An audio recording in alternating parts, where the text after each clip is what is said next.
Hello बच्चों, let's see the question. The question says which forest laws did the Dutch impose on the people of Java and why? Question में हमसे बोल रहा है बच्चों कि जो डचों ने जावा के लोगों पर कौन से फॉरेस्ट लॉ लागू किए और क्यों? Key concept of this question is forest law. Forest Act was enacted twice in 1865 and 1927.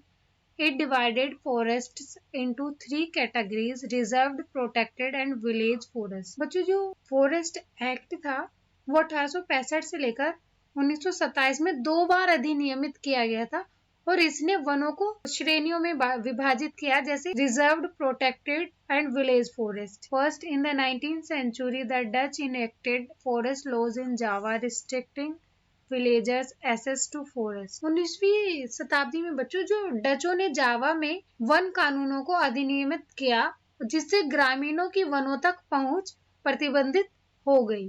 Second, the wood could be cut only for specified purposes like making river boats और constructing houses from specific forest under close supervision. लकड़ी को केवल विशिष्ट उद्देश्य के लिए काटा जा सकता है, जैसे नदी की नाव बनाना या फिर विशिष्ट वनों से घर बनाना या निकट पर्यवेक्षण के तहत. Third, villagers were punished for grazing cattle in new forest for transporting wood without a permit और travelling on forest roads with horse carts और कैटल. जो ग्रामीणों को नए जंगलों में मवेशियों को चराने या फिर बिना परमिट के लकड़ी परिवहन करने या फिर घोड़े की गाड़ी या फिर मवेशियों के साथ वन सड़कों पर यात्रा करने के लिए दंडित किया जाता था. The Dutch initially imposed rent on lands being cultivated in the forest and later on exempted those villages where the villagers provided free labor and buffaloes for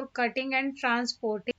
और जो डचों ने शुरू में जंगल में खेती की जा रही उस पर भूमि पर लगान लगाया और बाद में उन गांवों को छूट दी जहां ग्रामीणों ने लकड़ी काटने और परिवहन के लिए मुफ्त श्रम और प्रदान की.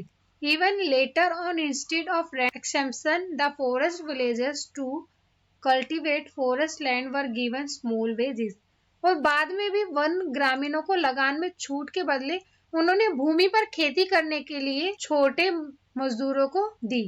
Hope you understood it well. Best of luck.